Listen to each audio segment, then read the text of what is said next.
So in the previous session,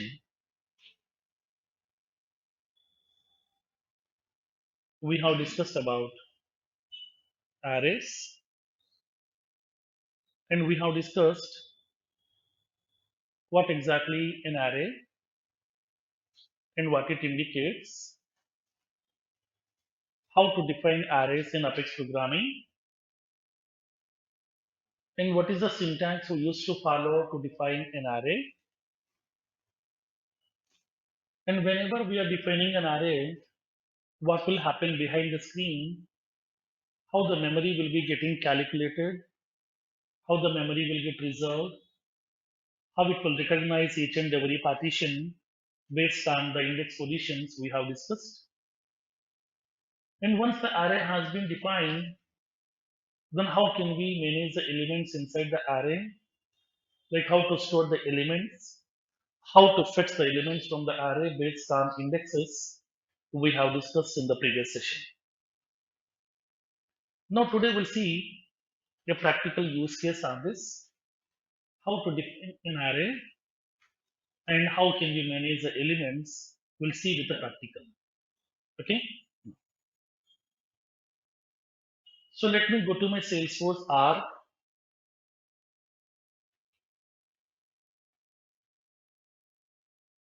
I'm going to my Salesforce R now.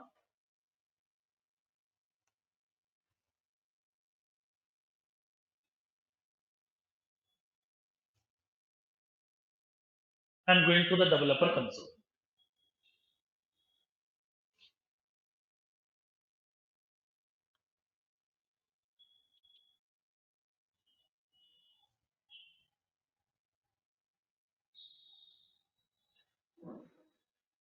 So let's go to the execute anonymous window. Now I would like to write the piece of code in order to define an array and to store the elements, to retrieve the elements with the different mechanisms. We'll see one by one. So now my requirement is I want to define an array which can store 5 integer elements. Okay, I want to define an array which can store 5 integer elements, which will be related to the product codes. I want to store 5 product codes inside an array. Instead of defining 5 variables separately, I want to define only one variable. In that one single variable, I would like to store this 5 product codes. Now, so let me define an array which can store 5 integer elements.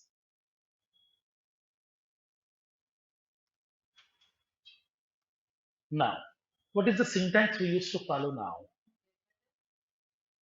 Data type, right? Dimension, array name. I'm giving this array name as product codes. New data type, and then we can Size. specify okay, size. I'm giving this a size as 5. So now this is the array which I have defined. My array name is product codes, which can store a group of elements here of type integer. How many elements it can store? 5 elements inside that.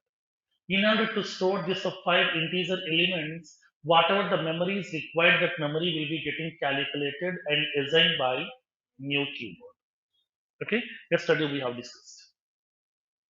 So now tell me in this case, whenever we are defining an array, what will happen in this case? Memory will be getting reserved.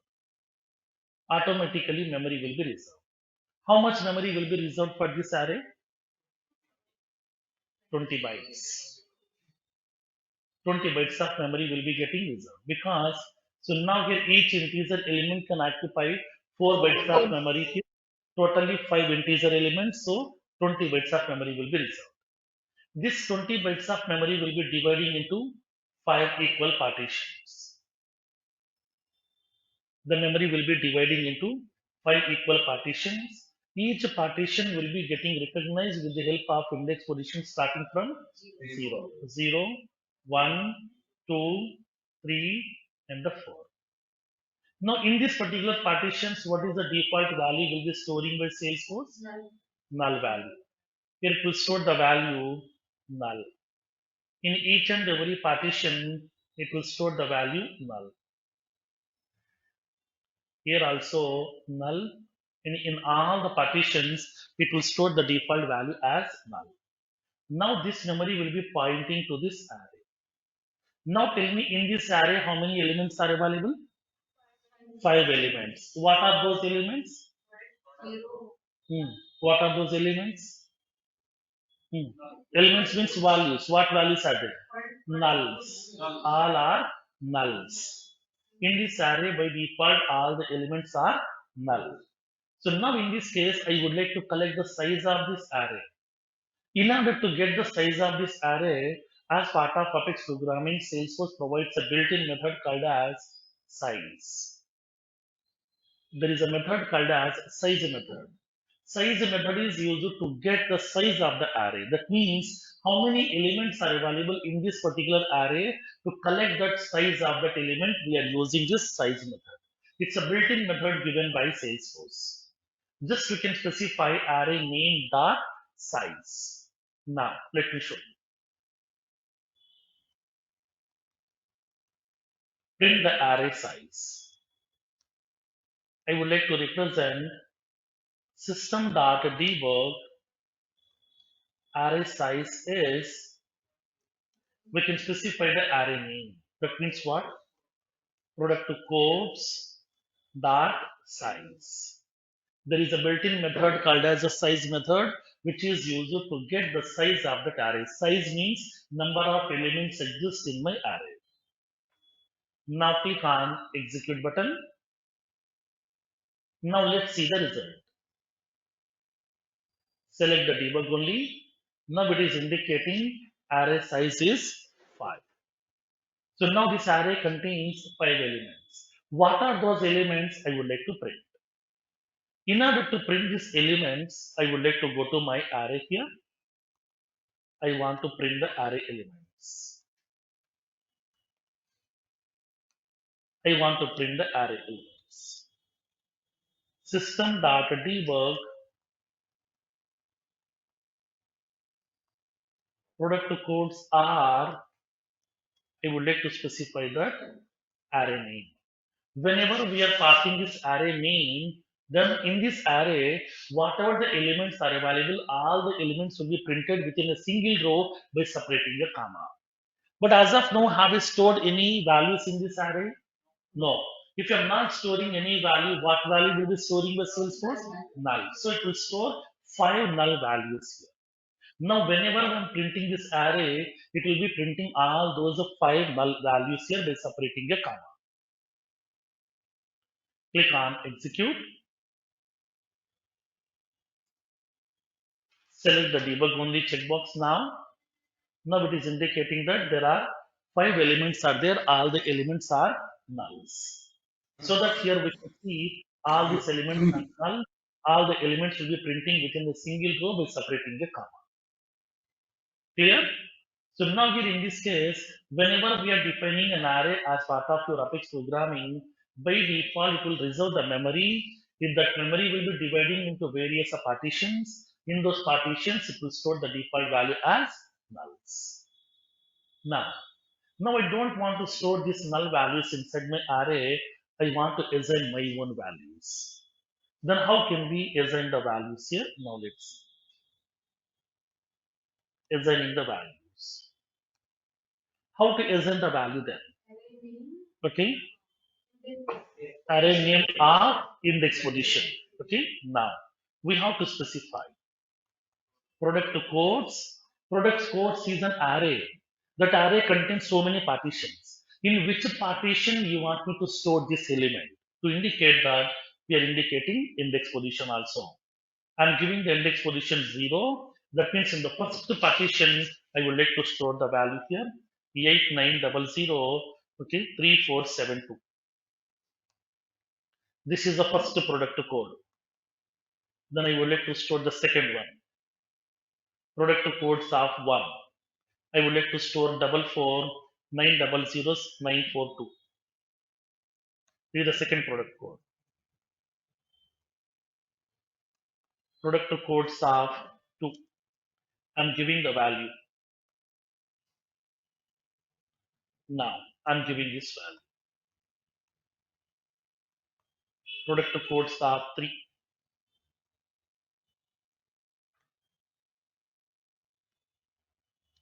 I would like to store the value.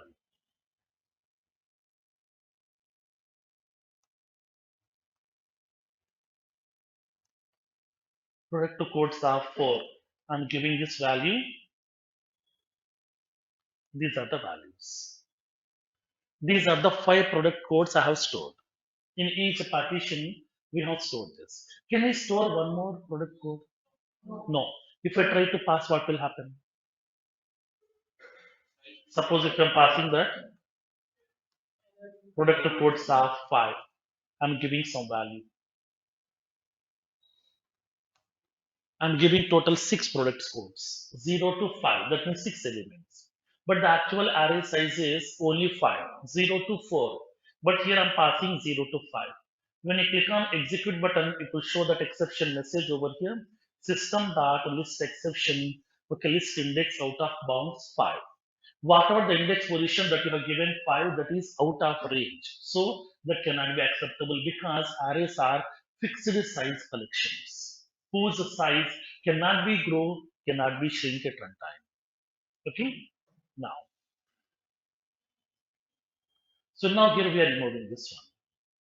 These are the elements. Once the elements has been stored, I would like to print those elements. Now, print the array elements. I want to print system.debug. For array elements are, I would like to represent product codes. Whatever the elements we have stored inside the array, the complete array I'm going to be printing onto my debug log file. Click on execute. Select the debug only checkbox. Now we can see all the elements. Whatever the elements we have stored, those elements will be printing onto your debug log file within a single statement by separating the comma. Clear?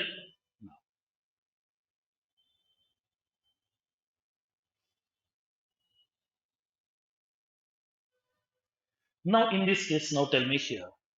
Here all the elements you have printed within a single row. But I want to print each element in a separate row. What can I do?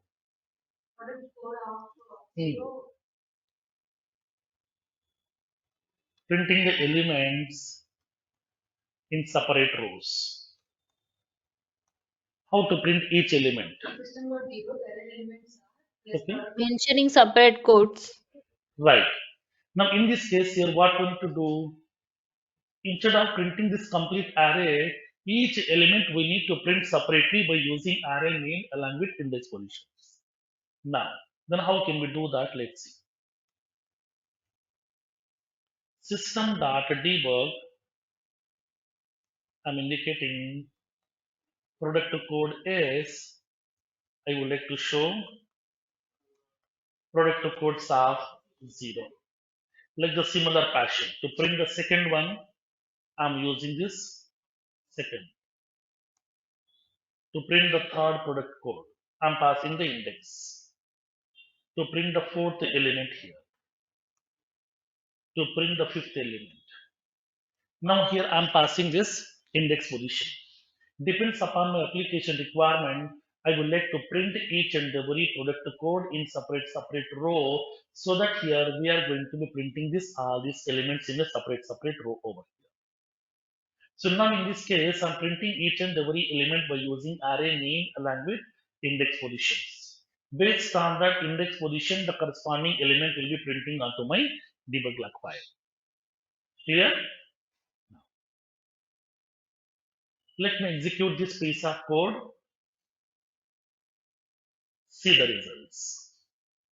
So whatever the product codes that we have, all these product codes are printed in separate rows over here.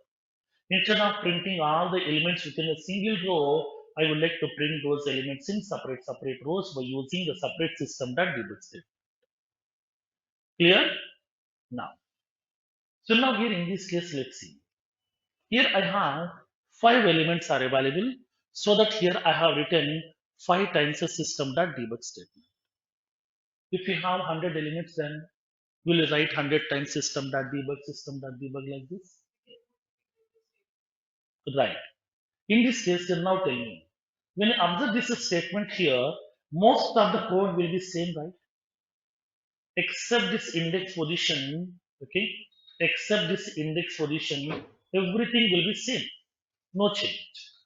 So now in this case, instead of writing this same code again and again and again, can we write only once and repeatedly we can execute by using iterative statements or not? Yes. So now in the previous sessions we have discussed okay 3 iterative statements like as while, do while, and the for iterative statements. So we can use the help of this iterative statement. Anything whatever you want you can use. No issues. So now better to go with optimized one. Okay, so that we can reduce the number of lines of code, we can reduce the complexity in the application.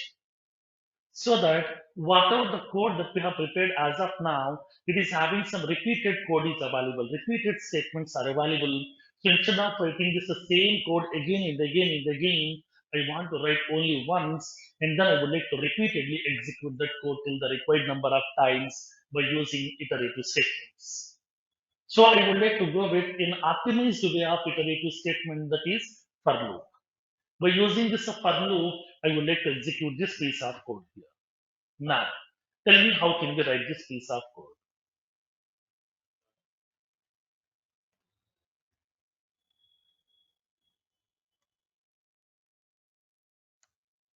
Hmm,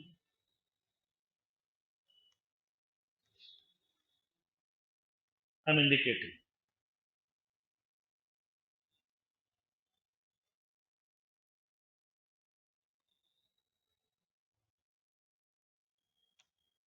Tell me how to write this piece of code.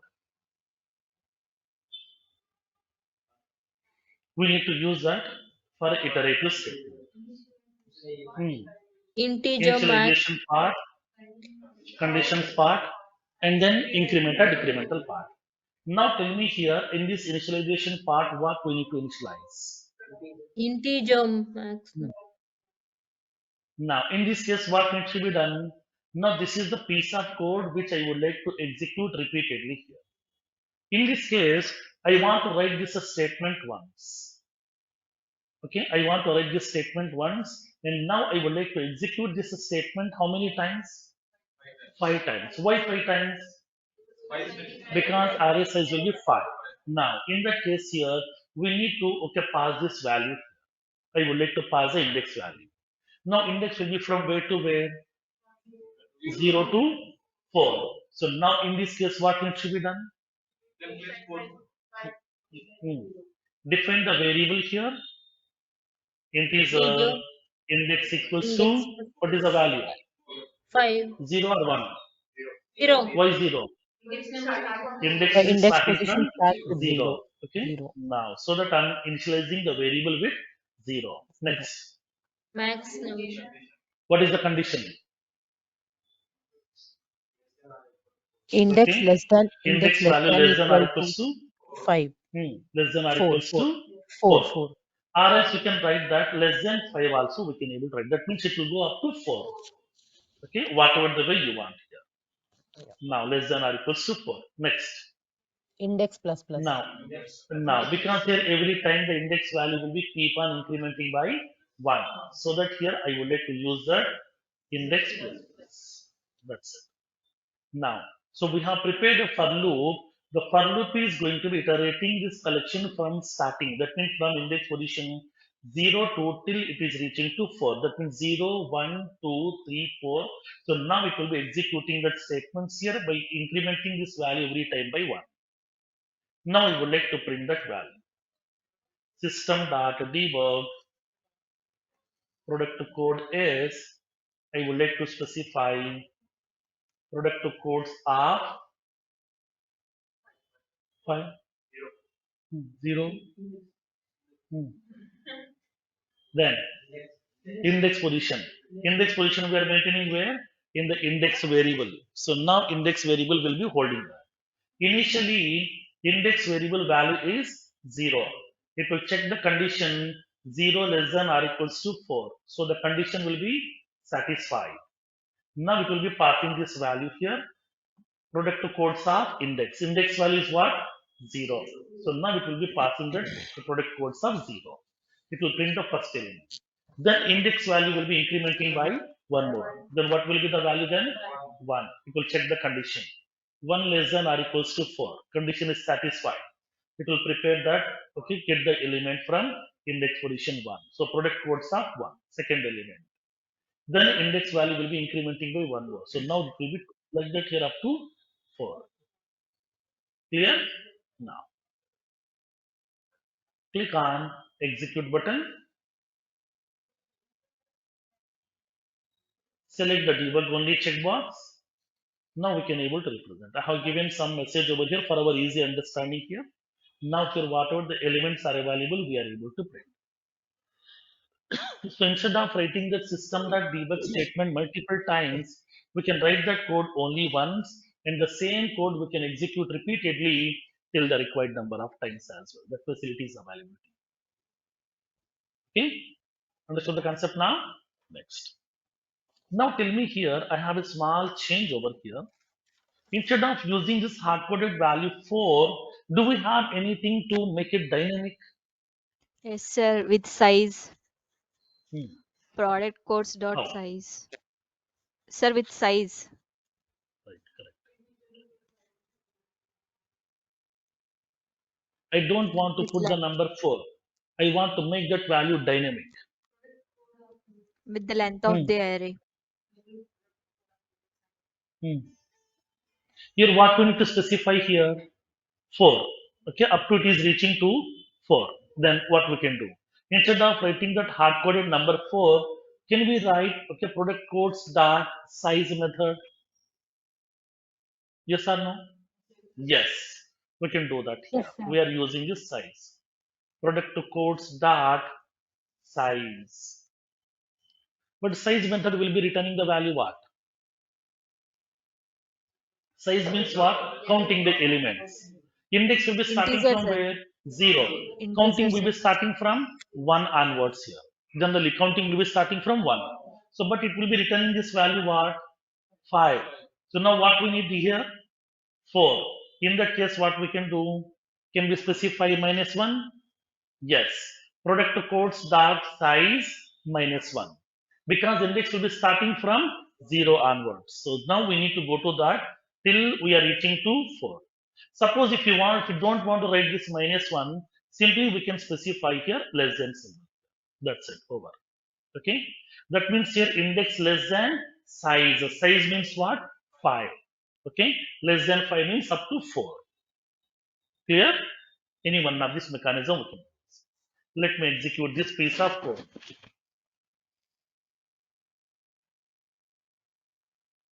Select the debug only checkbox. Now we can see these elements as it is here. Okay. Now, so now tell me here, my requirement is I want to print these elements in reverse format. That means last to first. Do we have any possibility? Yes. How?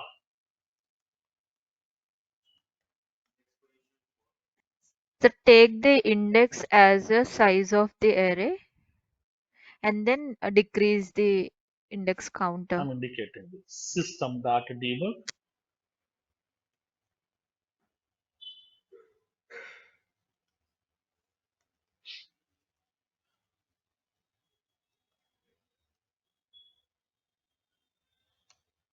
I want to print them in reverse order. Now tell me. For loop, integer, hmm, Now 4, take the size then index greater than or equals to greater than 0 or 1. equal 0. Why 0? to 0. Because index will be starting from 0. Right. Next. Index Index minus 1. minus minus. Right. Directly we can able to print this in. product to code is we can able to represent product to codes of index. So now here we can able to print the elements from starting to ending also, ending to starting also by using this normal for loop. Click on execute. Now we can see the result. Select the debug only over here. The elements will be getting visible. Now when you observe these elements here, whatever the last element that we have, that element is visible here first. Then second element here. And the third element. And the fourth element over here. And the last element. Okay. So now whatever the elements are available, those elements will be printed. So in the first case, we have printed the elements by iterating that array from starting to ending. In the second case, we went in the reverse format. That means from ending to starting here. Okay. Now, in this case, in order to iterate this array from starting to ending, we are using a normal for loop over here, where we need to initialize the variable with the respective value. We need to check the condition. We need to increment or decrementing the value, because normal for loop is going to be collecting the elements based on index positions only. But now, as part of the suffix programming, they have given one more for loop that is called as enhanced for loop, where enhanced for loop is more faster than normal for loop. How? Because if it is a normal for loop, we are having this three parts over here. We need to define a variable, we need to initialize them with the starting point, we need to indicate up to what number it has to be get iterated, and then we need to indicate every time how much value needs to be get incremented or decremented. We need to specify. But when you go to that enhanced for loop, just we have to pass the collection name to that enhanced for loop. It will take care of everything. No need to define the variable, no need to initialize, no need to check the conditions, no need to increment or decrementing the value.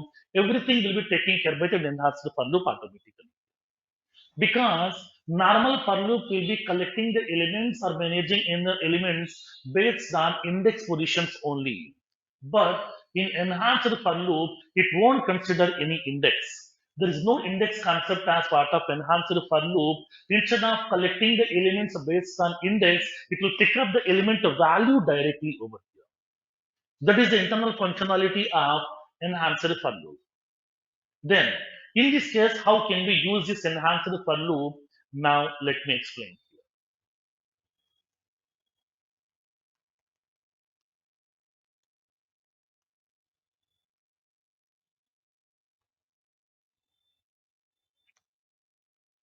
Now, I would like to print the elements. System.debug.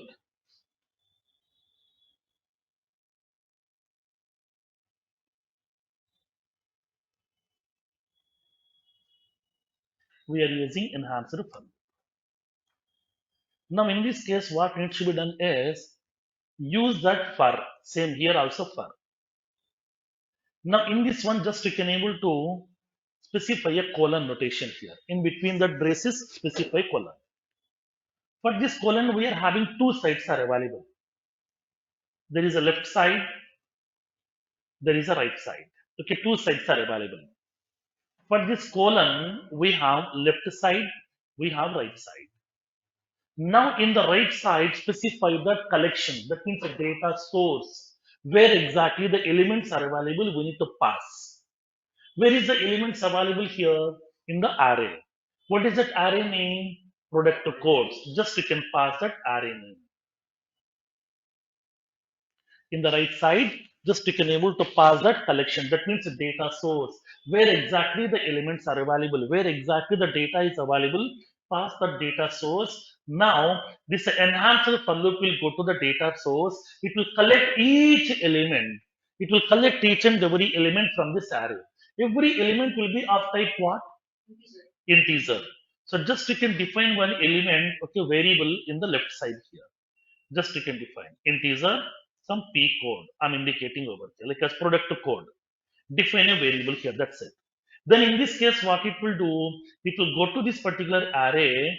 In this array, whatever the elements are available, those elements it will be placing in the temporary memory here.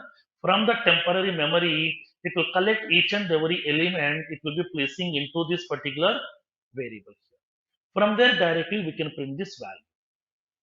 Okay, now, so directly we can specify system.debug product code value is, just you can specify P code. That's it, over. No indexing concepts here. Without using any indexes, we can able to iterate the collection from starting to ending automatically. Just we need to pass that array to my enhanced for loop. So now the enhanced for loop will be taking up that array or the collection or anything, a group, it will be iterating that group from starting to ending automatically by default. We no need to specify from where to start till what number we need to iterate every time, how much value needs to be incremented. We no need to specify that. It will take care of everything automatically. That is the speciality of enhanced for loop over here. Just you can able to use that normal for, and then inside the braces just you can give a colon. In the right side specify the data source where exactly the elements are available. In the left side just you can define a variable of the respective type. Because the collection will be holding that values of type integer, just you can define one integer variable. If the collection is holding string elements, here define one string variable. That's it. Same type. In this variable, the value will store directly. Directly, we can print that value onto your debug line file. Clear? Now, Sir, let's enhanced for is only click for on arrays. execute. Now, select this debug only checkbox. So now whatever the elements are available, the elements will be getting printed automatically by default over here. We no need to use any index positions, directly we can print that elements. That's what I told you in the previous session. Enhanced for loop requires a data source. We need to have an array or we need to have a collection. Just we can pass the data source to that enhanced for loop. From there it will iterate everything from starting to ending by default. Okay, clear? Now, so now here there is a small limitation. Okay, there is a small limitation. So what is the limitation that we have? If it is a normal for loop, then we can iterate that collection from starting to ending also, ending to starting also. But enhanced for loop is purely a forward only cursor, which will be iterating the collection or array from starting to ending only, but no reverse direction here. Okay, no reverse direction. Whenever if you want to iterate the elements from last to first, compulsorily we have to use normal for loop. Okay, but in 99% of the cases, always we are iterating from starting to ending only here. In that case, here we can go with that enhanced for loop over. Okay, clear? Now,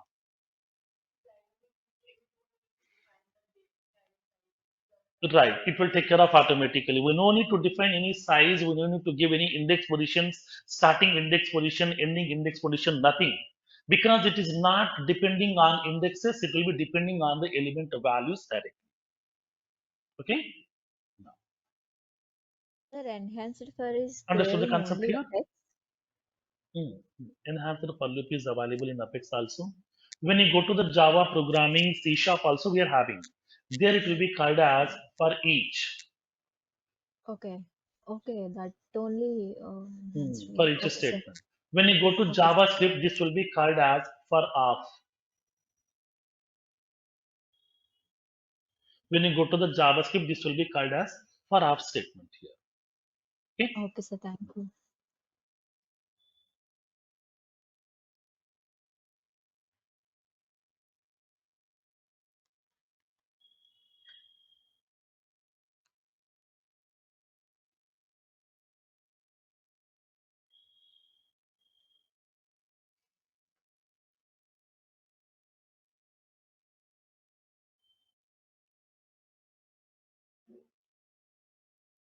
Clear? Next. Let me take one more example here. Now, as of now, what we did, we have defined the array, we have stored the elements over here. Once the elements has been stored, then we can able to iterate that array from starting to ending by using enhanced for loop or normal for loop, whatever. Suppose, for example, I want an array which can store 50 elements. 50 elements, 50 product names are available, or 50 country names are available, 50 customer names are available. I want to store. What can I do? Size as 50, right? Okay, correct. Now we are defining the array which is of type string. Now, in that case here, now we need to specify some product names equals to new string 50. Okay, right. In this array, how many elements we can store?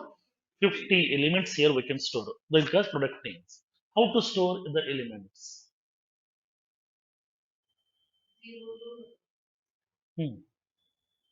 How to store the elements? Hmm.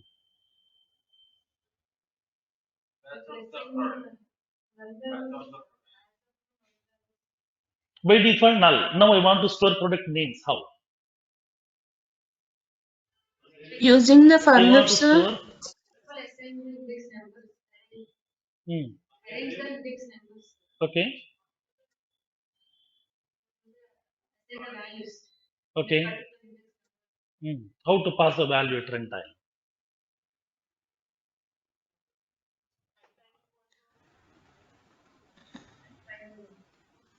How? Now, generally, as of now, what we did here now, in this case, upon iterating the array from starting to ending, we have options like normal for loop we have used and answer for loop we have used. But I want to store the elements. How to store like this? Hmm. That's what. Now, so now here in this case, we need to store the elements like this here. Now, how many elements you are going to store now? 50. Will you write 50 lines of code here? Then what we can do? Then how?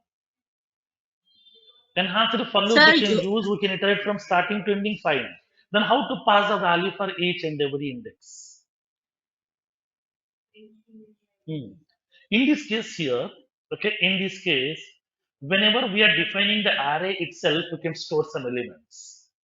Generally, as of now, what we did, we have defined some variables here, like integer, some x, y, z, like that. Three variables I have defined. Later, we can assign the values because x equals to 10 and the y equals to some 40 and then z equals to okay some 20. Like that, we can assign some value. This is one way. That means to define the variables first and then we can assign the values later. Do we have any chance upon definition itself can we assign the values? Yes. How to do that? Hmm. Then integer we can specify x equals to some 10, comma y equals to some 40, and then z equals to some 20. Can we assign like this one or not? Yes, we have discussed this one previously also. Same thing I'm going to do. Now, upon defining the array itself, I want to store the elements.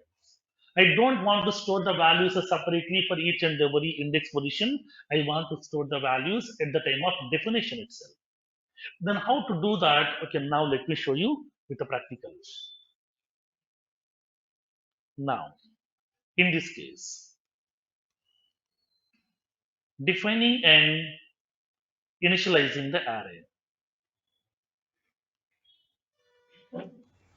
I want to define the array and I would like to initialize. Initializing means assigning some value. That means storing the elements.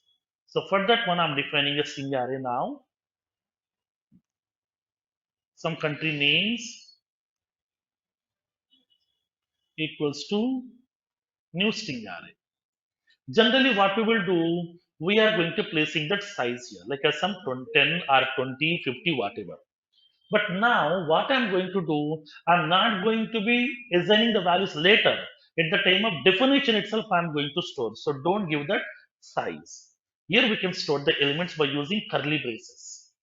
Use the curly braces and then you can store the elements whatever you want. Now, because this array will store what type of elements?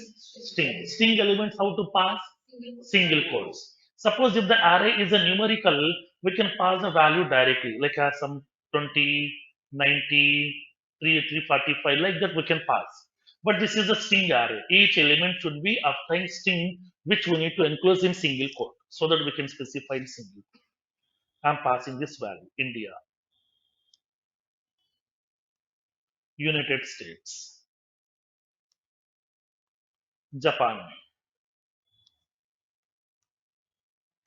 Australia,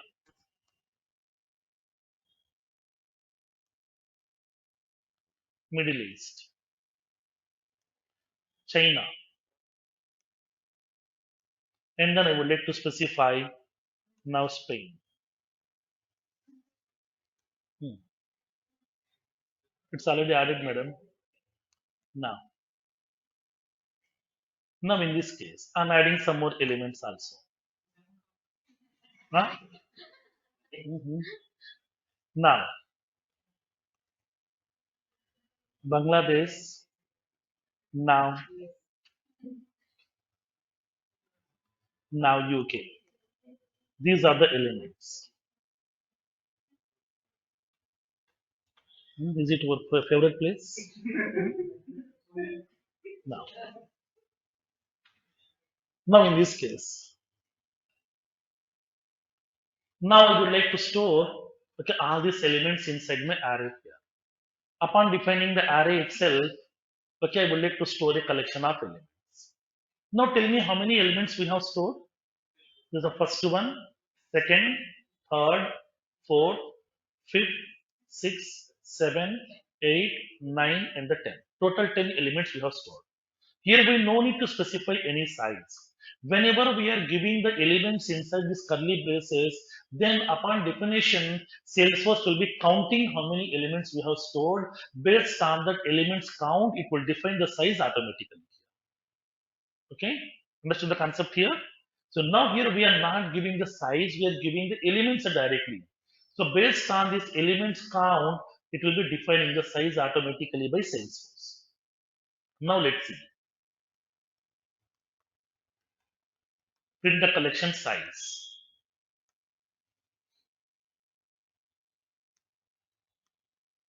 System.debug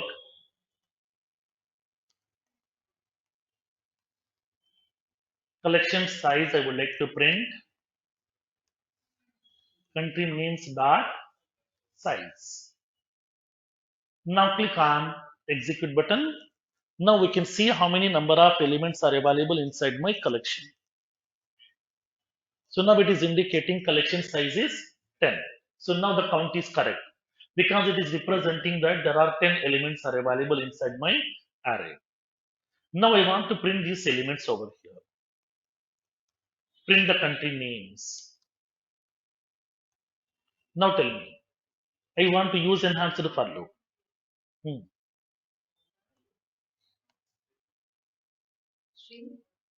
Now, String. in the right side, left side, what we need to specify? String variable. String. Now, C name, like as a country String. name. You can give any name here. Simply C also, X also, anything, whatever you can define. Now Country here, names. in the right side, Country country name. That means array names. Whatever the array name or collection name that we have, we need to pass. Directly, we can print that element here. country Now, names. country name Now, is, I would like to specify C. see. Okay, that's it. No indexing concept here. Directly, we can reference the elements with the help of the element value directly. Now click on execute button. Select the debug only checkbox. Whatever the elements are available, all the elements we can able to print onto your debug log file in separate rows. Okay, understood the concept now? How to define that arrays, how to manage the elements, and how to define an empty array initially, how to store, and how to define an array with the elements. Okay, all these things we have discussed. Okay, clear up to this one? So these are the various of fundamental concepts that we have as part of your Apex programming. So now, as of now, we have discussed the various of fundamental concepts here. Like we have identified there are 7 fundamental features in Apex programming, like data types, we are done, variables also, operators also, output statements, conditional statements, iterative statements, arrays. Okay, these features are the base for any programming language.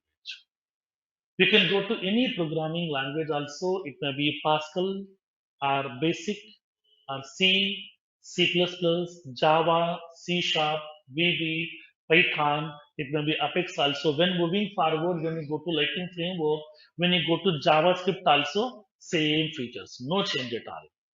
So if you know these fundamental concepts in one programming language perfectly, then in the remaining programming languages you can understand very easily. Same concept will be available. These are the fundamental concepts of Apex programming. Okay, clear? Now, so now let's move forward to the next feature, object-oriented programming features. Okay,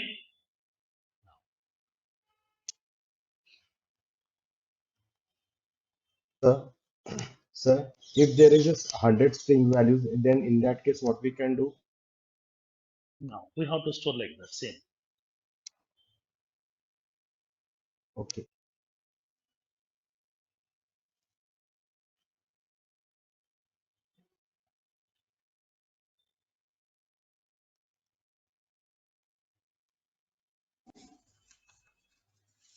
Now, so now let's see object-oriented programming. So what exactly object-oriented programming and what is the use? And how can we build the business logics in object-oriented programming? And what exactly a class, what exactly an object in object oriented programming, and what are the various fundamental principles or pillars that we have for object oriented programming. Then how can we define a class, how can we define an object, what a class contains, what an object contains, how these two are related, we'll see practically one by one. Okay, now, so that already we have discussed in our starting classes. Any question? No. Now, in this case, in our previous sessions, we have discussed that Apex is purely supporting object-oriented programming principles. Okay, Apex purely supports object-oriented programming principles. Now, tell me here, in object-oriented programming, how the business logic will be implemented in the form of what? Classes and objects. Okay, as part of object oriented programming, each business logic should be implemented in the form of classes and objects. Then what do you mean by a class? What do you mean by an object?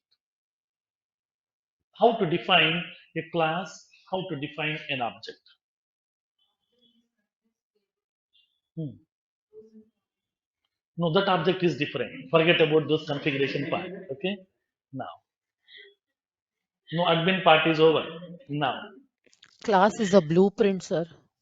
It's a template, sir. correct. So now here in this case, let's see what exactly a class, what exactly an object. Now let me explain. So basically, whenever we are using procedure-oriented programming or structured-oriented programming, in the initial days, there people are facing the difficulty to control the execution of the code. Whatever the code they have prepared, that code they would like to control. That means, So now whatever the business logics we have written, this business logic should not be accessible to all the people. Some logic should be accessible to only these two people. Some logic should be accessible only by these two people. Some logic should be accessible by all the people here. So now they would like to divide the business logic to the separate users. So now here in this case, when you go to the procedure-oriented programming or structured-oriented programming, there we don't have such kind of features to control the execution order of your code. We don't have the facility to restrict the visibility of the code. Whatever the logic we have written, logic will be moving around the application. Everybody can access that logic, whatever we have prepared. But now I don't want to make it visible to all. I want to restrict it. So whatever the code I have written, I want to make it secured. My code can't be accessible by the other people. So now here in this case, in order to make your code more secured, they have introduced a feature called as object-oriented programming. Now, so now here in this case here, okay, now here in this case, instead of making each and every business logic independent, we are going to be dividing the whole business logic into small units. Whatever the business logics we're implementing as part of our application development, those business logics are dividing into small units over here. That each unit is called as a class. Okay, that each unit is called as a class, so that we can able to bind them. That means we can make it as a bundles. Okay, we can make it as bundles. Okay, now. So now here in this case here, as part of this object-oriented programming, the business logic which we are going to implement, those will be in the form of classes and objects. Then what do you mean by a class? What do you mean by an object? Now let's see. Let me define an object first so that we can understand here.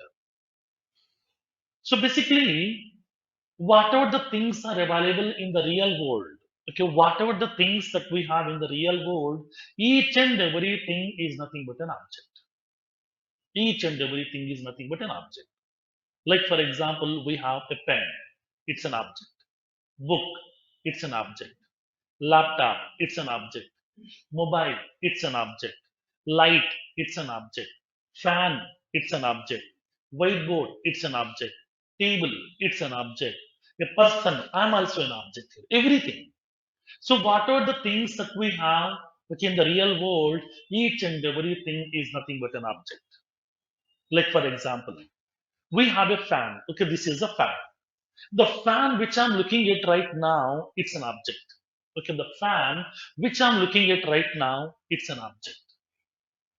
So now this fan contains what? Some properties, like the type of the fan, color also, and then manufacturer also, and then number of wings also, and then unit price also, and the manufacturing date also, expiry date also. It will be having some set of properties are available. So now tell me here, the fan which I'm looking at right now, it's an object. Now tell me, this is the only fan that we have in the entire world? No, we have so many fans are available in the world with different types, with different manufacturers, with different features, with different prices. But all these fans are belongs to fan class. Fan is a class which contains a set of properties which a fan contains. Whatever the properties will be available for the fan, all the properties will be dividing inside that class. From that class, this all these fans has been derived. Okay, now like the similar way. For example, here, assume that I am myself, I'm a person, I'm an object. As a person, I'm having my own properties like my name, my age, date of birth, gender, qualification, salary, email ID, phone number, address like that here. So I'm an object, I'm having some values. He is also an object here. He is having his name, his qualification, date of birth, gender. Okay, he is having all these values. She is also an object. She is having her name, qualification, date of birth, gender, phone number, email ID, everything. She is also an object. She is also having her properties. So now each and every person is nothing but an object. Every person will be having their own properties, but we all are belongs to what? Human beings. Okay, we all are belongs to human beings. So human being is a class which indicates what are the various properties that each human being should have. So now we all are derived from the human being class so that we are having all those properties. Okay. So now here in this case here, okay, now here in this case, now how can we define this class? How to define this object? What are the relation? Let me explain. For example, God has introduced the human beings onto the earth. God has introduced the human beings onto the earth. Upon introducing the human beings onto the earth, God has defined certain properties. Each human being should have certain properties. What are all the properties that God has defined? Now let's see. Now, so now here we are having this human being class.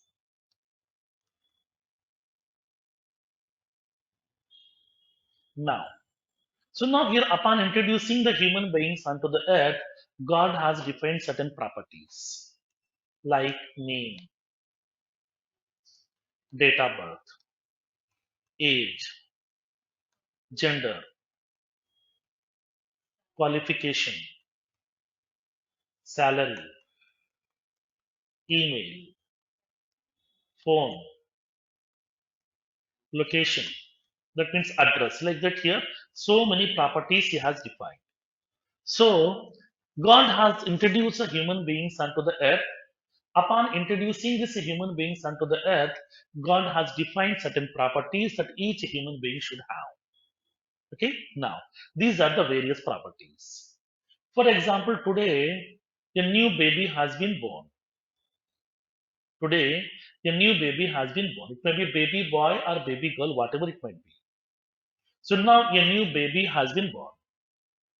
Now for that baby, the parents has given the name as some Ram Kumar. Okay, for that baby here, the parents has given the name as Ram Kumar. Now tell me, even though it may be baby boy or baby girl, so now here these are also the human beings, right? Yes, as a human being, they will be having the same properties. The baby also having the same properties over here. The baby also having same properties. Because the baby also one of the human being here. Now tell me what is the name of this baby now? Ram Kumar here. They have given the name as Ram Kumar. What is the date of birth here? Today. Now, what is the age? 1 day. Gender? Male. Qualification? Not applicable. Salary? Not applicable. Email ID? Not applicable. Phone number? Not applicable. Location? Some Hyderabad. The location value here. So now here in this case, the baby will be having the values for the properties. Okay, the baby will be having the values, okay, for the properties over here. So now a new baby has been born today. So now for that baby, the parent has given the name as Ram Kumar. Now this baby also one of the human being. So that here the baby will be acquiring the properties of this particular human being over here. Baby also acquiring the properties of the human being class. So now for this particular properties, baby will be having some values. Okay. Now next one. For example, so now 20 years back, a person has born. Okay, 20 years back, a person has born. His name is some Sandeep Kumar, for example. His name is Sandeep Kumar.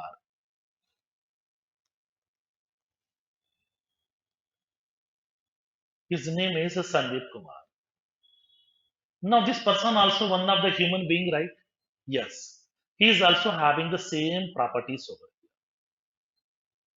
is also having the same property. So now here in this case, now tell me here, what is the name of this person now? Sandeep Kumar.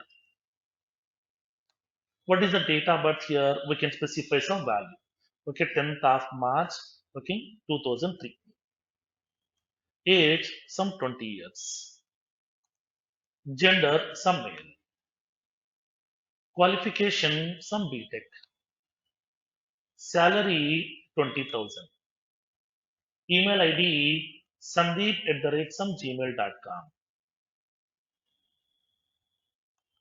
Phone number, some value. Location, some Bangalore. Like that here they will be having these values for these properties. Like that here we are having so many human beings are available here. All these are human beings. That means all these human beings are nothing but objects. So now human being is a class which defines certain properties which can be accessible by each and every object here. Now, so now tell me in this case. Now this Ram Kumar is what? Object. That means this is the object one. Sandeep Kumar is what? Object two. Like that, we are having so many objects are available. So now, but all are belongs to what? Human being class. Okay. Now tell me here in this case, how many objects are available for a class now? So many objects. So a class can have one or more number of objects. Okay, this is the relation. A class can have one or more number of objects. Then what a class contains, what an object contains. Here now let's see. So basically, class contains a collection of members inside it. Class contains a collection of members. That's what we can say. Class is nothing but a blueprint. Okay, class is nothing but a blueprint or a prototype or a template or a logical entity which contains a collection of members inside it. Then what members are available? Class can have a collection of variables, procedures, functions, properties, constructors, all these things mixed together. Okay, so class contains a collection of members inside it, which includes variables, procedures, functions, properties, constructors, all these things mixed together.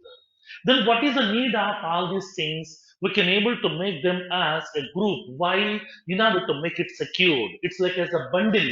It's like as a package which contains a collection of elements inside that, which contains a collection of members inside it. Then what is the use of these members? Because these members are already having some business logics, which we can use in different places of our application development. When I click on that save button, we can call this particular business logic to perform the operation. So that here, when coming to the class is nothing but a logical entity or a blueprint or a prototype or a template which contains a collection of members which includes variables, procedures, functions, properties, constructors, okay, which can be used to implement our own custom business logics. So that's what here classes are also called as controllers. Okay, controllers. Controller means class. Okay, now. So now here once a class is available here, for this class we can able to have objects. Then why? Why the object is required over here? Now, let me explain one small scenario. Simply I can say class is like as a locked cupboard. In my home, I'm having some valuable items with me, like my property documents, jewelry, money, gold, all these things. So now I need to protect these items from other members in my family. Okay, I would like to protect these items from other members in my family here. Then in this case, what we will do generally? We are placing these items inside a cupboard. We will make a lock on that so that other people can't misutilize, other people can't use them. So now here in this case, when coming to the cupboard, now my class is like as a locked cupboard here, which contains some items inside that, like as variables, procedures, functions, properties, constructors, all these things are available.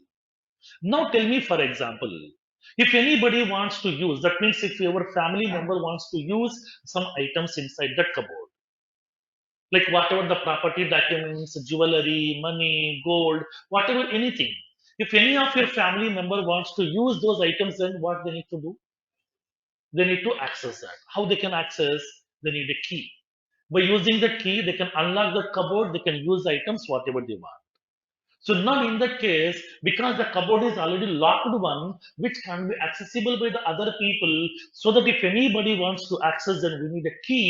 Without that key, we can't access those items. Like the similar way, class also locked cupboard, which contains some business logics, which includes some members like as variables, procedures, functions, properties, constructors, all these things. Once a class is having with the required business logic, if you want to call the business logics over here, if you want to access those members, we need a reference, we need a key, we need an instance. That instance is called as an object. Okay, the key is nothing but an object. That means whatever the members are available inside the class, if you want to access those members, if you want to call those members, then we require an instance, we need a key, we need a reference that is called as object. So that we can say object is nothing but an instance of a class which is used to enter into the class, we can access the class members, we can assign some values over. Okay, so that's what here this object Ram Kumar is accessing the members of this class. It is going to be assigning some values over here for these members. So by using this objects, we can able to access the class members, we can assign the values, we can retrieve the values. That means we can perform both write operation, read operation, both operations we can perform on your class members. Now, so now tell me in this case for one cupboard, how many keys we can have? Only one or multiple? Multiple also. So now like the similar way, for one class we can have multiple objects also. Not only one, multiple n number of objects we can have. Now, in this case here, each object is going to be accessing the class members. For this members, it will be assigning some values. Okay, it will be assigning some values for the class members. Clear? Understood the concept now? Now. So now here in this case here, now in this case, simple concept. Class is nothing but an entity or a logical entity or a prototype which contains some set of business logics. If you want to access those business logics, then we need a reference or a key that is nothing but object. For one class, we can have multiple objects also. Okay. Then what is the use of object? That means we can able to access the class members. To access the class members, we need a reference, we need a key that is nothing but object. Okay, now.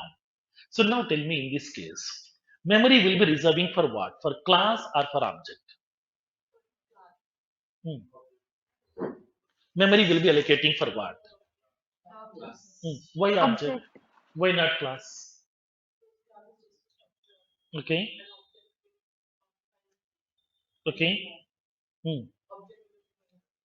Why object is occupying the space? What is the need of this memory space for object?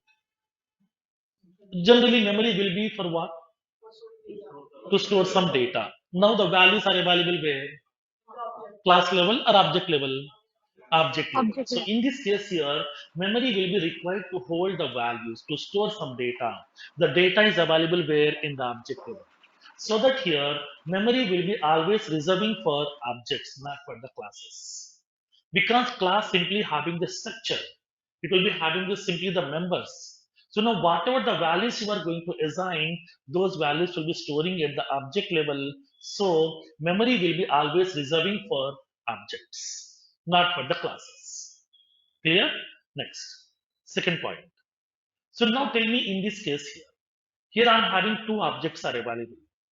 This is object one, Ram Kumar, second object Sandeep Kumar. Now tell me here, both objects are belongs to same class. Now tell me, will it be allocating separate memory for both the objects or same memory for both the objects? Separate Separate memory. Why memory. separate memory? Why not same memory? Because Different both are objects, okay? different objects. Hmm. Different data, right? In this case, yesterday we have discussed in arrays concept here. Once a variable has been defined, in that variable, how many values you can store? Only one. When you try to assign one more value, then previous value will be lost. Here also, both the objects are holding different data over here, so that to hold this data, object 1 will have its own memory, object 2 will have its own memory. Okay, each object will hold its own memory. Now tell me in this case here. So the same amount of memory will be allocating for both the objects or different amount of memory. Why different amount of memory? The data is different, okay? Why it is so allocating different amount of memory? Here also same members, here also same members. Why different amount of memory? Hmm. Okay. Now in this case, now tell me when coming to the object one, how many values we have entered? Name we have entered. Date of birth, age, gender, location. Only 5 values here. When you go to this Sandeep Kumar, how many values we have entered here? 9 values. Here 5 values, then 9 values here. In this case, to store this 5 values, whatever the memory is required, that much of memory will be getting reserved over here. To store this 9 values, whatever the memory is required, that much of memory will be getting reserved. Because objects are purely supporting, okay, dynamic memory allocation. Objects are purely allocating, supporting dynamic memory allocation. When you go to the array, arrays are supporting static memory allocation. That's what, upon defining the array itself, memory will be reserved. If you are using that array to store some elements, then fine. If you are not using that array, memory will be waste. But here, it won't waste the memory. It will allows you to utilize the memory very efficiently. If I'm storing only 5 values, to store that 5 values, whatever the memory is required, that much of memory will be reserved. If I'm storing more values, it will occupy that more memory. So objects are purely supporting dynamic memory allocation. Because of that, each object will have its own memory, each object will have its own amount of memory also over here. Okay? Understood the concept here? Understood the relation between class and the object? Class contains the actual business logic. Objects are used to access that class members over here. Okay? Now, so now here in this case, let's make a note of this one.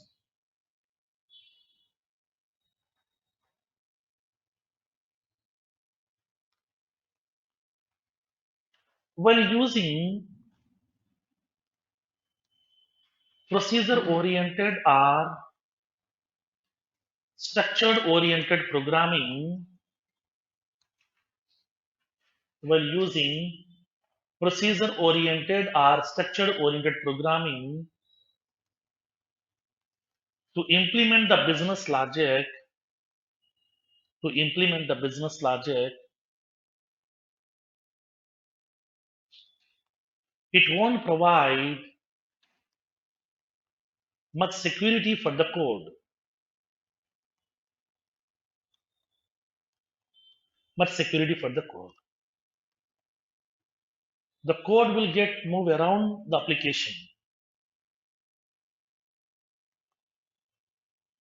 moving around the application.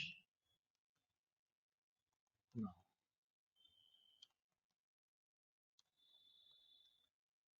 to overcome this problem,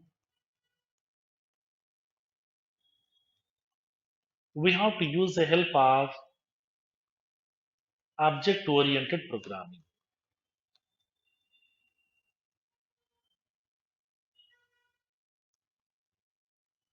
In object oriented programming, each business logic should be implemented in the form of classes and objects, which provides more security for the code,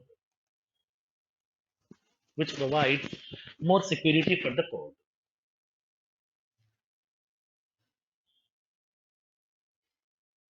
Now, in this approach, we can divide the whole business logic into various smaller pieces called as classes. Classes. Then what exactly a class? Now let's see.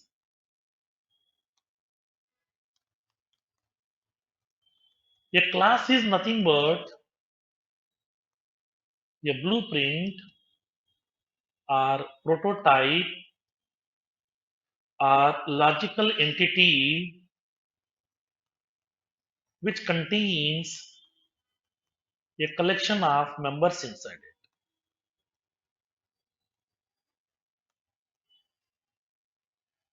Now, class can hold a group of members which includes variables, procedures, functions, properties, and constructors inside it.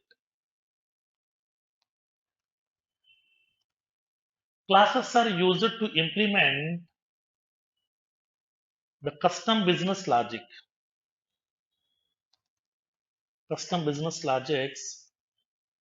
which can be referenced inside the application development.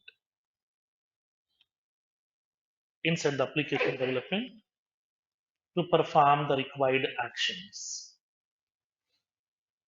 To perform the required actions. Hence, classes are also called as controller classes. Next, object.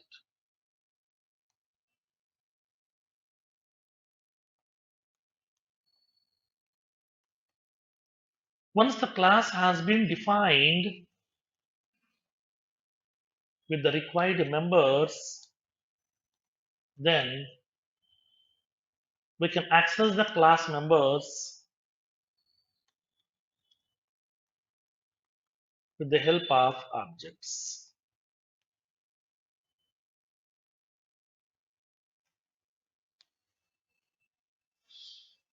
Done up to this part?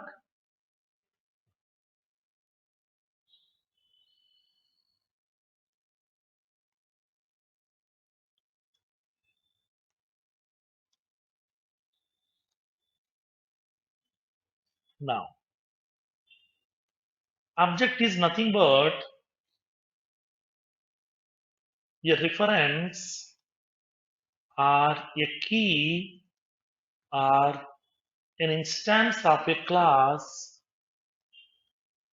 which is used to access the class members,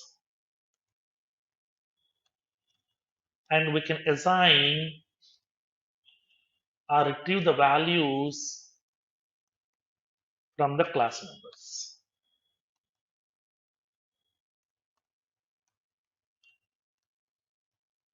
A class can have one or more objects. Each object contains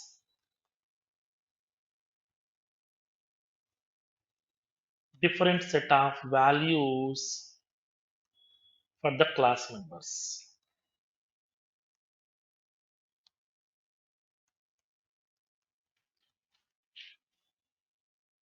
Memory will be always reserved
Then up to these classes.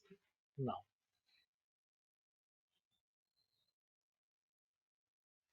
memory will be always reserved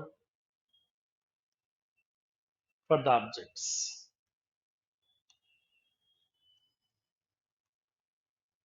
Each object contains its own memory location and its own amount of memory location.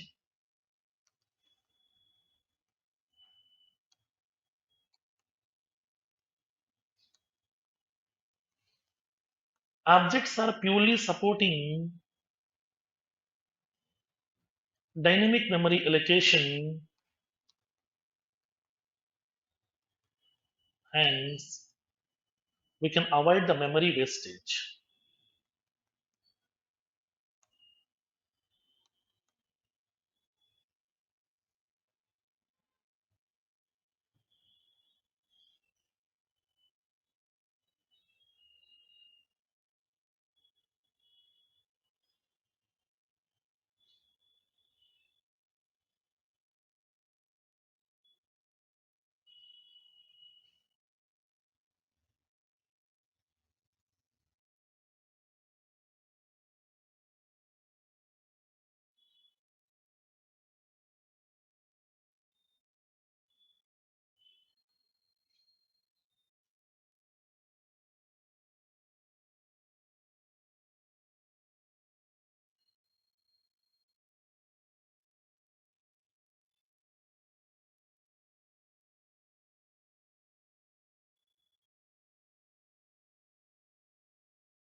Done with this? So now this is the concept of class and an object. This is a basic overview. So tomorrow we'll see some more functionalities. Tomorrow we are going to discuss about object-oriented programming principles. What are the various principles or the pillars that we have for object-oriented programming? We'll see in tomorrow's session. Then we will enter into the in-depth concept of class and objects. Okay, this is just a basic overview of a class and an object here. How to define a class, how to prepare an object here, how to define the members, everything we'll see one by one, step by step. Okay, thank you. Thank you, sir. Sir. You're welcome. This